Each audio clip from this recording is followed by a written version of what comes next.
This tiny home has a turret, a wraparound porch with hand-turned spindles, fish-scale shingles in 3 colors, and an interior so layered with detail and warmth that the first time every visitor steps inside, they stop talking completely for about 30 seconds. The Queen Anne style was America's first residential design movement to make the ordinary homeowner feel like they lived somewhere extraordinary. In 2026, it is doing exactly the same thing at a fraction of the square footage, and the results are jaw-dropping. The tiny homes that prove extraordinary architecture has no minimum square footage. That is affordable tiny living, every single week. Subscribe right now and hit the notification bell. You will not want to miss a single build we cover. The Queen Anne style dominated American residential architecture from approximately 1880 to 1910. It was the style of the prosperous middle class at the height of the Victorian era, an era that believed a home should announce its owner's taste, celebrate the craftsman who built it, and produce a visual richness that rewarded sustained looking from every angle and at every scale. Ornate, layered, asymmetric, uncompromising in its commitment to decorative detail. And then modernism arrived and decided all of that was excessive. For most of the 20th century, the Queen Anne style was dismissed as Victorian clutter, too much, too ornate, architecture that had forgotten to stop. But something is happening right now that the modernist critics did not anticipate. A generation of tiny home builders who have lived their entire adult lives in minimalist gray boxes with flat roofs and flush windows is looking at the Queen Anne style and seeing not excess, but warmth, not clutter, but craft, not too much, but exactly enough of the right things. Queen Anne tiny homes are being built across the American South, the Pacific Northwest, New England, and increasingly across the United Kingdom and Australia. At floor areas from 280 square feet for a single-room studio version to 750 square feet for a full primary residence. And the interiors of the best examples are producing spaces with more visual richness, more architectural character, and more daily emotional reward per square foot than almost any other small home style on this channel.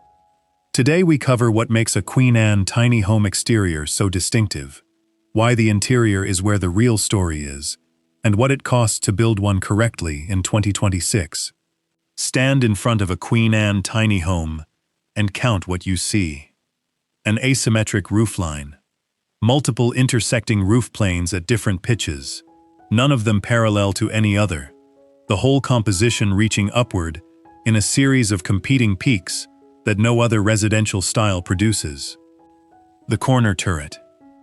A circular or polygonal tower volume rising above the roofline at the most visible corner of the building. Its own conical or pyramidal roof cap above. The turret is the Queen Anne's signature exterior element. It communicates a specific spatial promise. There is something extraordinary happening inside that corner, a room unlike the others, a space that the building has saved for its most dramatic moment. The wraparound porch. Extending from the front face around at least one side of the building, supported by turned timber columns, sheltered by its own lower roofline. The porch decorated with spindle screens, gingerbread brackets, and decorative friezes between each column pair. The porch is not a transition element in a Queen Anne tiny home. It is an outdoor room that is as considered and as detailed as any interior space. The fish-scale shingles, the upper sections of the facade above the horizontal belt course that separates the ground floor cladding from the upper floor or gable, are clad in cedar shingles cut to a curved fish-scale profile and installed in overlapping courses. 2 or 3 contrasting colors, applied to different shingle sections. Dark teal below, cream in the center, burgundy at the gable peak. The color transitions marking the architectural zones of the facade. The decorative gable. Every gable end of a Queen Anne tiny home carries decorative detailing in its upper triangle. sunburst patterns in applied timber molding, starburst patterns in turned spindles, or simple geometric patterns in contrasting painted boards. The gable is never left as a plain triangular surface. The decorative finials. At every roof peak and ridge end, turned or carved timber finials, pointed, acorn-topped, or urn-shaped, communicating that the building's attention to detail extends to its highest and least accessible points. From the street, a Queen Anne tiny home does not look small. It looks complete, every surface resolved, every element justified. A building that knows exactly what it is and has committed to that identity at every scale, from the street silhouette to the spindle profile. Step inside, and the commitment only deepens. The entry of a Queen Anne tiny home is the first and most concentrated statement of interior intent. A pressed tin ceiling overhead, the repetitive geometric pattern of the embossed metal, painted in a warm cream or antique gold, the low-relief pattern catching the light from a period-appropriate pendant fitting directly below it. At 8 to 9 feet of ceiling height, the pressed tin pattern is visible in full detail from any standing position in the entry. A stained glass panel beside or above the front door, not a large panel, 18 to 24 inches wide, in a geometric or stylized floral pattern. The colored light it projects across the entry floor in the morning is the single most photographed detail in any Queen Anne tiny home interior. The newel post at the base of the stair, turned on a lathe in a bulbous Victorian profile, the base octagonal, the shaft tapering to a circular top, the cap an acorn or urn form. In a tiny home, where the stair is the primary vertical element, the newel post is the interior's first piece of deliberate sculptural detail. The fireplace surround is the centerpiece of the Queen Anne tiny home living room. Carved timber mantelpiece with pilaster columns on each side of the firebox opening. A decorative frieze across the mantel shelf face, turned drop pendants at the outer corners. The overmantel above it, a mirror surround with small display shelves and turned column supports reaching to within 12 inches of the ceiling.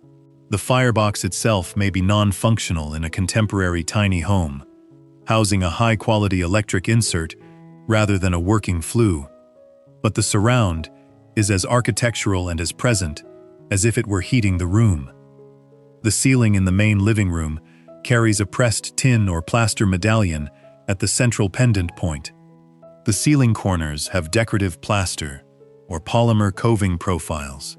The cornice at the wall-ceiling junction is a stepped profile, wider and more deeply modeled than contemporary coving, reading as a distinct architectural element rather than a transition strip.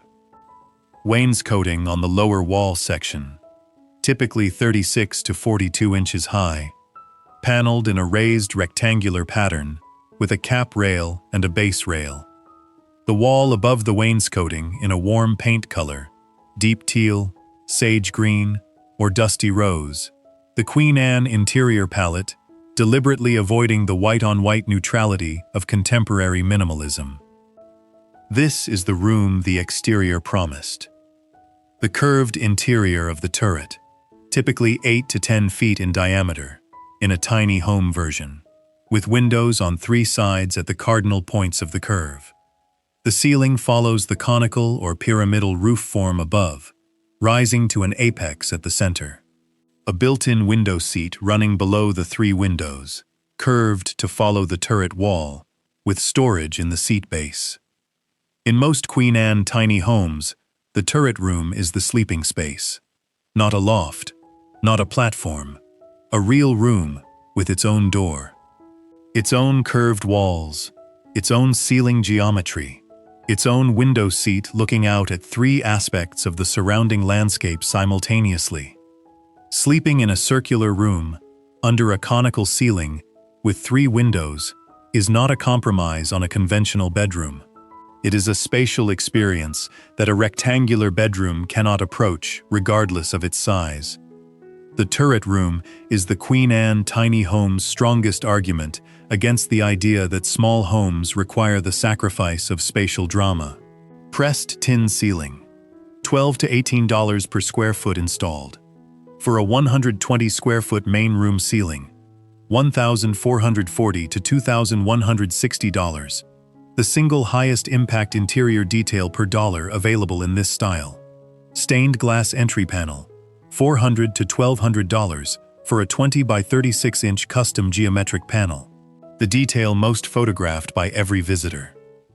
Decorative fireplace surround, $1,800 to $4,500 for a carved timber Victorian surround with overmantel. Sourced from architectural salvage yards, the cost drops to $400 to $1,200 for an original period piece. Turned timber porch spindles, $8 to $22 per spindle. For a 20-foot porch run at 4-inch spacing. 48 spindles, $384 to $1,056. The detail most visible from the street, at the lowest cost per linear foot of any exterior element. Fish scale shingles, $180 to $320 per square of cedar shingles in the fish scale profile. For a typical upper facade treatment of 4 squares, $720 to $1,280 in materials, plus labor. The exterior detail most responsible for the Queen Anne's first impression from any approach distance. Wainscoting, $12 to $25 per linear foot for a standard paneled wainscot system. For a 40 linear foot living room perimeter, $480 to $1,000. Transforms the lower wall zone from a painted surface into an architectural element. Total additional cost for all 6 signature details over a standard interior and exterior specification, $5,222 to $11,196. On a Queen Anne tiny home build of $95,000 to $195,000, that is 3 to 12% of the total build cost for the details that make the building what it is. Here is what a Queen Anne tiny home costs to build in 2026. For a 400 square foot footprint with a corner turret, wraparound porch, and fully detailed interior. Structural frame and shell. Timber frame for the primary volume and turret structure, $22,000 to $38,000. Asymmetric multi-pitch roof framing, $8,000 to $16,000. Wraparound porch structure including columns and roof, $9,000 to $18,000. Shell total, $39,000 to $72,000. Exterior detailing, fish scale cedar shingles for upper facade zones, $2,500 to $5,500. Turned timber porch spindles, brackets, and gingerbread details, $2,800 to $6,500. Decorative gable detailing and carved or applied timber, $1,200 to $3,000. Turret conical roof structure and finial, $4,500 to $9,000. Exterior detailing total, $11,000 to $24,000. Roofing, architectural asphalt shingles in a period-compatible color across all roof planes, $6,500 to $12,000. Windows and doors, period profile double-hung windows with multi-pane upper sashes, $8,000 to $16,000. Stained glass entry panel and side lights, $800 to $2,400. Decorative front door with period hardware, $1,200 to $3,500. Foundation and slab, $8,000 to $14,000. Insulation and weatherproofing, $5,000 to $9,000. Mechanical systems, electrical, plumbing, and mini-split heat pump, $14,000 to $24,000. Interior finishes, pressed tin ceiling in main rooms, $2,800 to $5,500. Decorative fireplace surround with electric insert, $2,200 to $5,500. Wainscoting throughout living and entry, $1,800 to $4,000. Kitchen with period-compatible cabinetry, $8,000 to $16,000. Bathroom with period fixtures, $8,000 to $15,000. Flooring, hardwood or period-compatible laminate, $4,500 to $9,000. Turret room window seat with storage, $2,000 to $4,500. Interior finishes total, $29,300 to $59,500. Professional fees and permits, $8,000 to $16,000. Contingency, 10%. Total build cost. Budget build with standard frame and key signature details, $131,000 to $198,000. Full custom build with carved details, original salvage pieces, and premium materials, $195,000 to $310,000. So here is the question I want answered in the comments right now. Is the Queen Anne tiny home the proof that the most detail-intensive residential styles produce their most powerful results at the smallest possible scale, where every spindle, every shingle, and every pressed tin ceiling tile is visible and present in the daily life of the person who chose to be surrounded by them?